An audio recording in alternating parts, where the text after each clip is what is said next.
Hi, we're going to talk about some of our students today.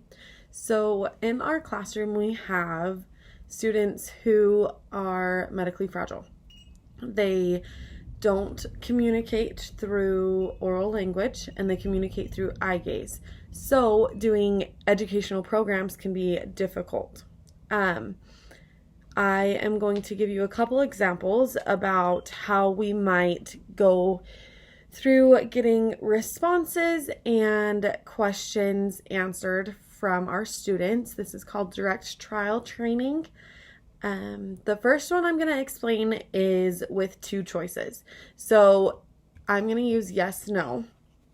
In the following video, I will show you what it might look like. But one of the things that you need to take into consideration is how the students are able to see. I have a poster over by the kitchen that shows how each student communicates through eye gaze and if they communicate through eye gaze. Some of them are blind, so you will be using alternative communication devices, switches. But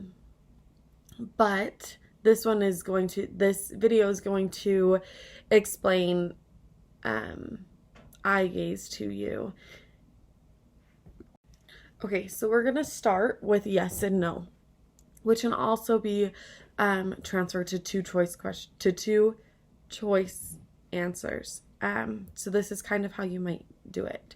So you will have a yes and a no card.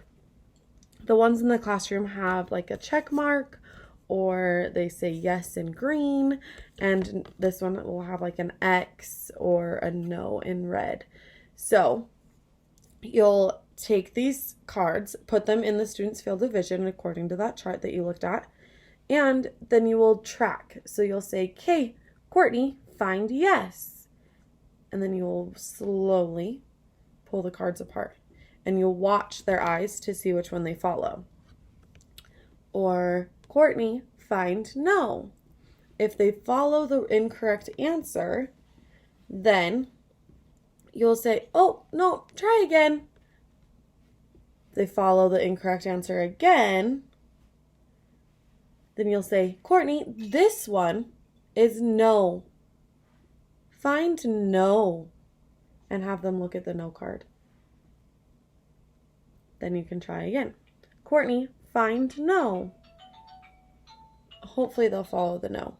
If they don't, you'll continue to do the correction procedure until they get the answer correct.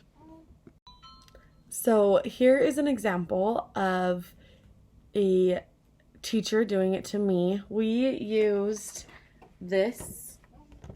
It's an eye gaze board.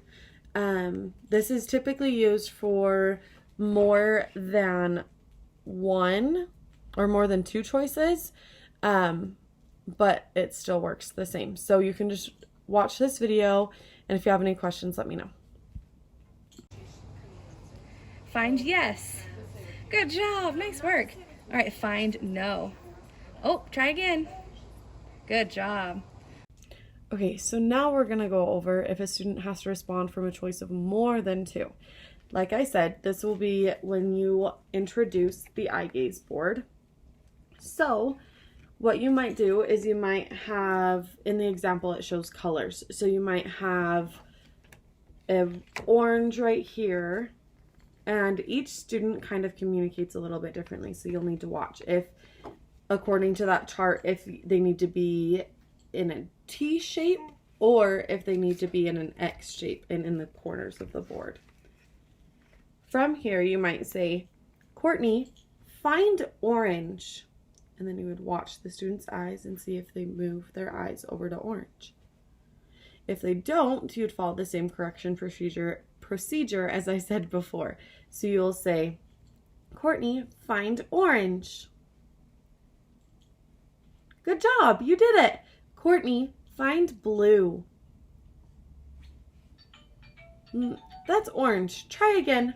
Find blue. "Courtney, this is blue." This one's blue. Find blue. You did it. Awesome. In this video, you'll see how we used it in a T shape and get a little bit more understanding of what you might see in our classroom. All right, now we're gonna do 4. Can you find red? Good job. How about green? Nice. How about orange? Oh, try again. Yes, you got it. Good job. And blue. Nice job.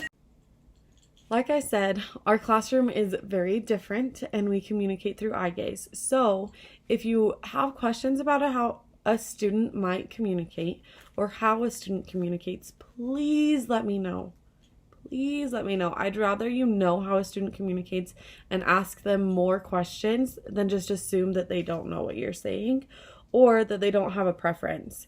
You always want to pair correct responses with praise or a reinforcement. A lot of our students will receive reinforcement through oral reinforcement, so praise, like you did it, awesome, good job. But I want you to make sure that you're trying to use different ones all the time. If someone tells you good job, good job, good job, good job, good job, good job, like that, is that going to be reinforcing? It's not reinforcing to me. So if you say, awesome, you did it, that's right, that's the right answer.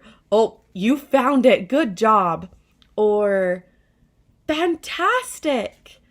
That's my favorite thing, is to kind of figure out like different phrases you can say that also are reinforcing to the students. If you, like I said, if you don't know how a student interacts or answers questions, please let me know. I can tell you. I have been working with these kids for a couple of years now, and I can typically understand how they communicate. And we can figure it out together if it's a new student. Our students are very, very, very smart. And if you give them an option and give them the availability to answer questions and advocate for themselves, they will. So thank you for watching, and we will continue on to our training for the rest of the day.